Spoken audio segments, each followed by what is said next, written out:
In a world of outdoor adventures, witness 2 recipients, 2 hunts, 1 mission, making big outdoor dreams come true. On this episode of Dream Make. John? Yep. John, ready to go? Okay, all right. Hi everybody, my name is Johnny Piazza and I want to welcome you to this episode of Dream Makers. You didn't get any of that other stuff, did you? No, no. Okay, good.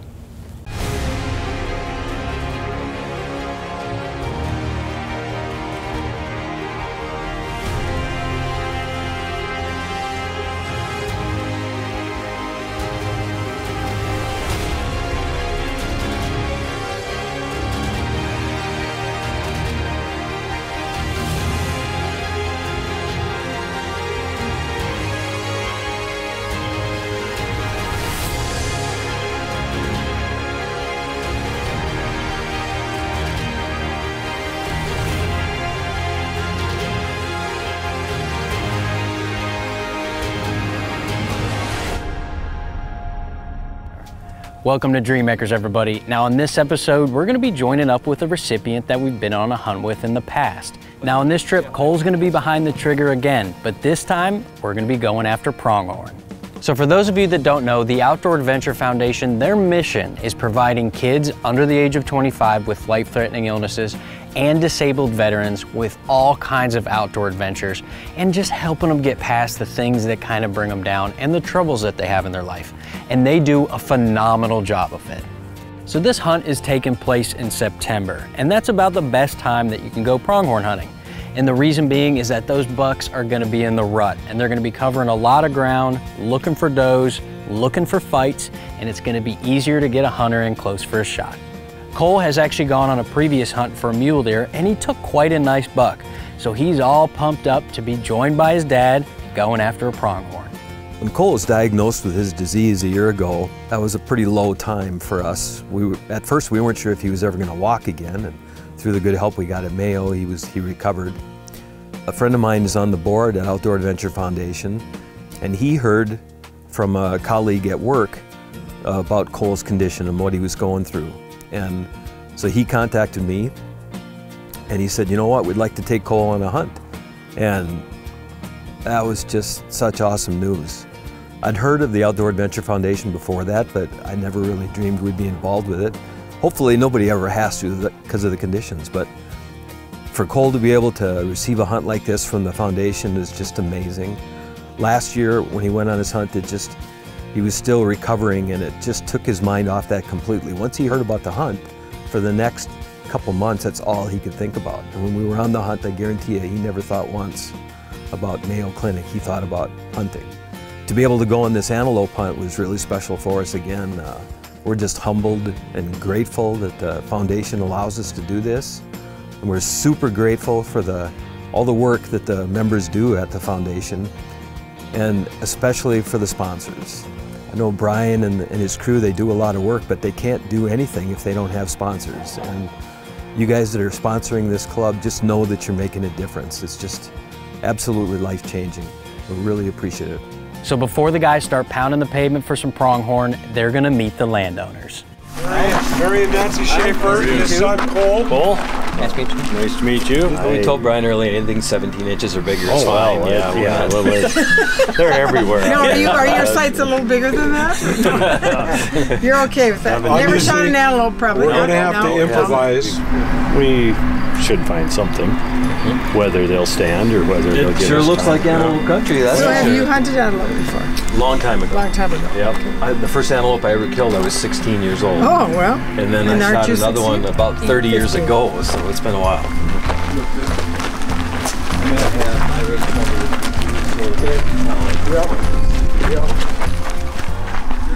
What you think, dude? This is gonna be interesting.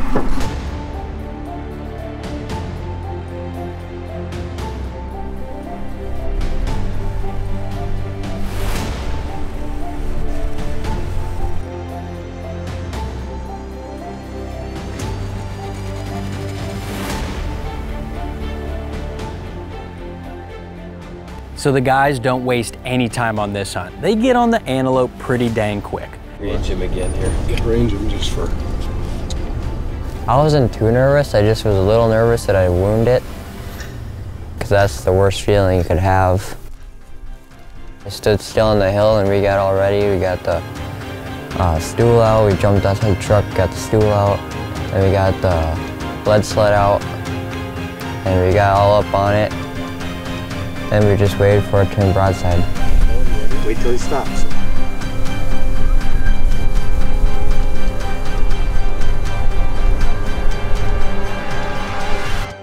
Oh, you thought you were gonna get a kill shot, didn't you? Well, you will, I promise. But in order to see it, you're gonna have to stick with us until after the break. Dream Makers will be right back.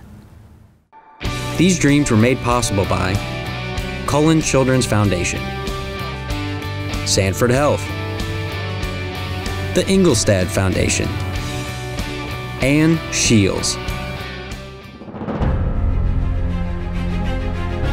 Welcome back to Dream Makers, everybody. Now, before we went to break, Cole was about to pull the trigger on a nice pronghorn buck. Now, y'all gotta be patient, all right? Cole, he's just waiting for that perfect moment. Okay, You're good? I'm good when he stops. Okay. Right there then. Right there? Yep, nice and easy. Perfect shot. Perfect shot. Got him. Perfect shot. Went straight down. Oh, high fiver. 250 yards. Good job. I think I could do that. He just went I heard straight the down. smack too. He just, his legs just went up from underneath him and down he went.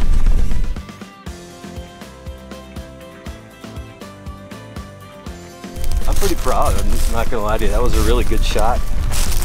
You know, not a super easy shot. 250 is not easy for anybody. He smoked them. Just smoked them. Shot. Oh wow. Hardly. Nice little antelope there, Coley. He's heavy. He's got the Yeah. nice diggers on him. Nice. Yeah, good hook. Yeah. Do you think this is the same one we saw over there? Oh, this one's bigger. This is one of my bucket lists. I've always wanted to shoot an antelope. Now I have to find elk sheds. Yeah, that is on your list too. I'm missing homecoming for this, which what I would probably do any day, every day. Yeah, that's right. Homecoming could be any year. As a hunter, you always want to see a good shot being taken, and to watch Cole dial in on that buck, and I'm trying to calm him down the best I can, and to just see an absolutely perfect shot made, just one shot and down. I always enjoy making good shots myself, but it's even better when you see your son do that. It was just amazing. It was a very proud moment for me. So I didn't know if I spined it or I got him good. Then we jumped in the truck, then we ran over there to go see it. And it felt unreal to me because it was so awesome just to shoot one. This is a pretty successful day here. A bucket list thing for Cole, a dream hunt. What a great day, what a great shot, what a great animal, great friends. It's a good day. I couldn't thank the landowner or OAF enough for taking me on these hunts. They meant a lot to me, and if I don't get another one, that'd be fine with me. Just 3 was awesome. The foundation does great work. The guys are tireless in their effort. The sponsors make all this happen, but it doesn't do any good if you don't have a place to go. And the giving hearts of the landowners who allow us to hunt on their land is just really special. We make lifelong friends. Christmas cards are being exchanged, texts are being sent. You know, it's just great to make relationships with these families. They share their land in a very giving way, and none of this would be possible if we didn't have access to that. So I really want to thank them, all the landowners. It's just really special what you guys do. So Cole and his dad had an awesome time hunting pronghorn, but we've got another great hunt coming your way. We're gonna be joining up with outdoor TV host Keith Warren of the High Road, who's gonna be taking a young lady out on her very first whitetail hunt in Florida. Don't go anywhere. Dream Makers will be right back. These dreams were made possible by Cullen Children's Foundation, SANFORD Health, the Ingolstadt Foundation, and Shields. If you've got a question, we've got an answer. This is Dream Makers Q&A. Hi everybody, and welcome to today's Q&A. Now I got one coming to us from Sarah from North Dakota. She says, hey there, what time of year do you do hunts with recipients? Good question, Sarah, and the answer is that any time of year. It just depends on what animal they're looking to hunt, whatever dream that may be, and the time of year that that animal typically has an open season on it. That's an awesome question, Sarah, and thank you for asking it. And if you're out there and you have a question for us, all you've got to do is head over to our Facebook page or our website and ask away. We'll see you next time on Q&A.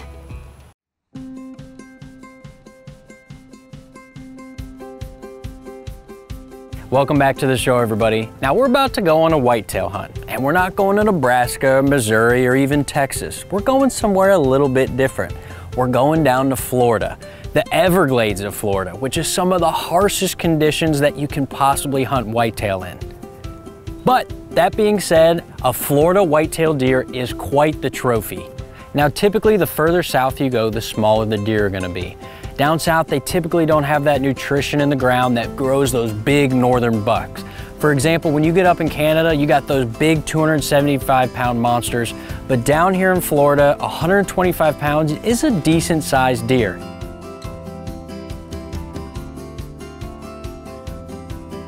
Now the recipient on this hunt, her name is Lindsay Meyer, and she is a sweetheart of a girl. And her dream was to go on a whitetail hunt in Florida. And joining her on this hunt is gonna be outdoor TV host Keith Warren of The High Road. Now Keith is all about the joy of the hunt and making sure that those that need it the most get a chance to go out and experience the outdoors.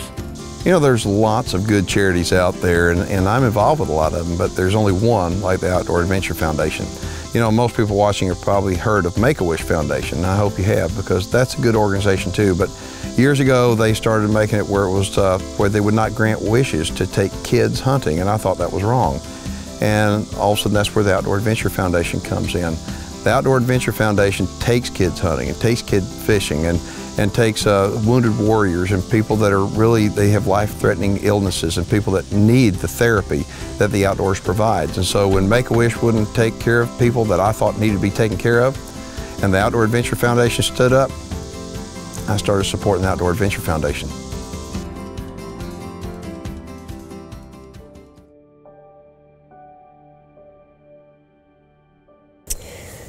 Lindsay Meyer is my daughter.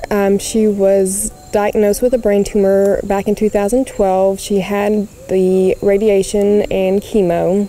She's in remission right now. She has shown many people how blessed we are every day to be able to live the way we can and fight through little struggles and big struggles. She just impresses me so much. I'm at this point in my life where I'm very blessed to be where I'm at, and you know, I want to use the ranch to be able to give back. And I met a wonderful young lady by the name of Lindsay to the Outdoor Adventure Foundation, and we're happy to have her out this weekend. The hunter that we're going to be going out with today, she's a sweetheart. Lindsay is from Texas, and she came all the way over here with Outdoor Adventure Foundation, and she's never shot a crossbow before. Lindsay has had brain cancer, and she is a survivor. She's currently in remission. She's got cute little dimples and beautiful blue eyes and blonde hair and a smile. Well, she just never stops smiling.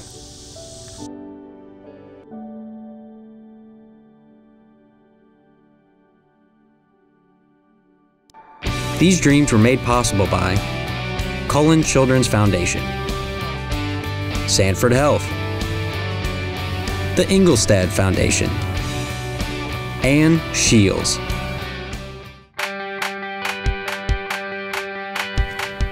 Now the Outdoor Adventure Foundation has chapters all over the place, even in Florida.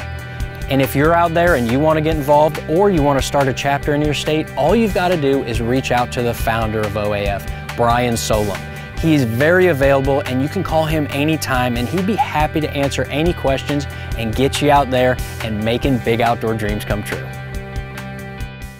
So it's early August in Florida, and you can imagine what the weather's like. It's hot. And when I tell you that deer season opens up the 1st of August around here, you think, what? Yep, and the deer are in the rut, folks. I mean, early August and the deer in the rut, I've never been here and experienced something like that. So I couldn't wait to sit in the stand with Lindsay, but the first thing was to get her, get her to where she could shoot a crossbow, and I was confident that she could shoot it. And boy, that little girl did a good job. Now, something to consider is that crossbows are great tools, especially for those that might be a little bit younger or are just getting started in hunting. Sometimes the crack of that rifle can be a little bit intimidating for a first timer. So it's great to get that beginner behind the scope of a crossbow and give them the confidence they need to go out and have a successful hunt. Are you right-handed? Yes. Okay, good. Get up where you're on the chair here. There you good, on your knees, just like that. Here's what we're gonna do. I'm gonna put an arrow in it. And your finger is perfect where it is. You don't want to touch that trigger just yet. I'll tell you when you can squeeze the trigger. Look at there. Even fine. Baby, that is awesome. That is awesome. So Keith and Lindsay are headed to the blind, and they're gonna be joined by Maurice and Lindsay's mom. They just couldn't help but join in on the memories.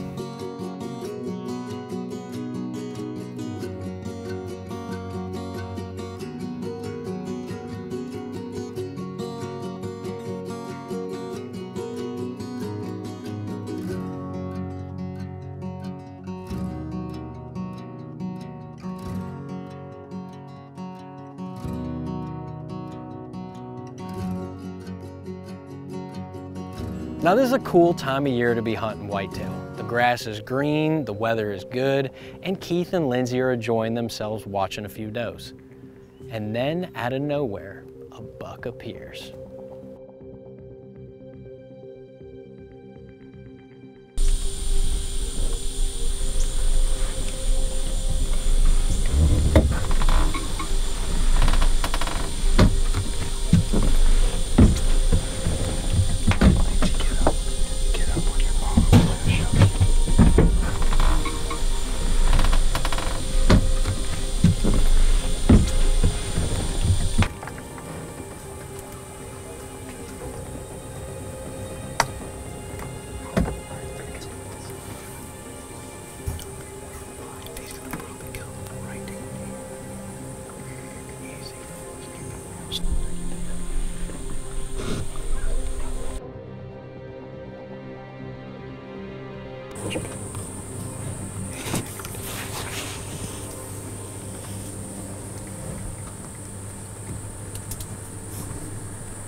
Oh, perfect.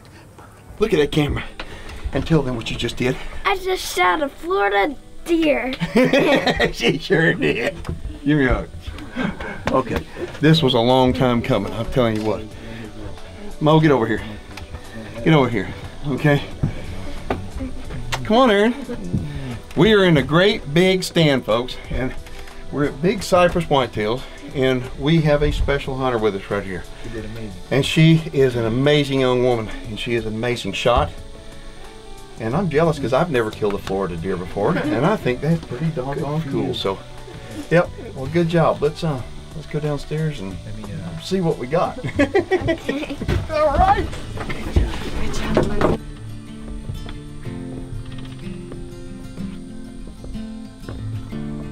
Now you got to smile and show those dimples off. So what do you think? It's big. It is big.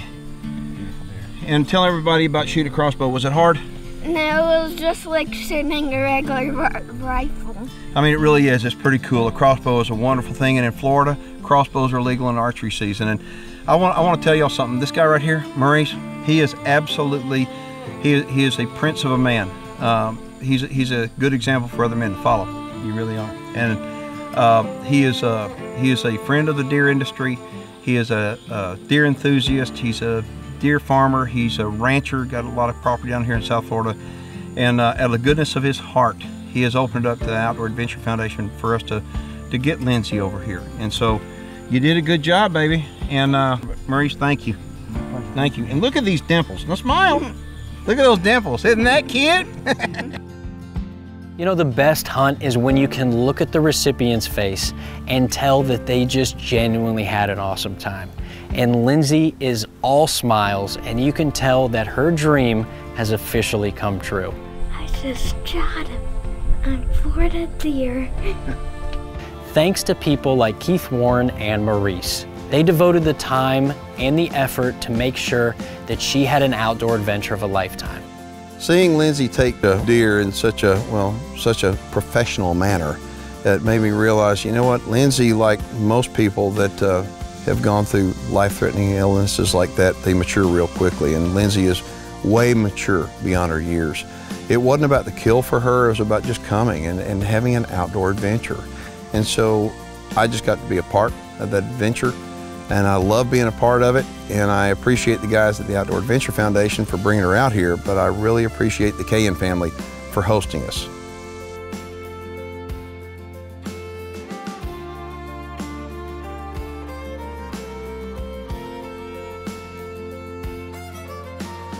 Now, if you like what you saw in today's episode and you want to figure out a way to get involved, all you've got to do is go over to our website, and we would love to give you any information you need to become a part of these memories. Now, my name's Johnny Piazza, and I want to thank you for watching this episode of Dream Makers. We'll see you next time.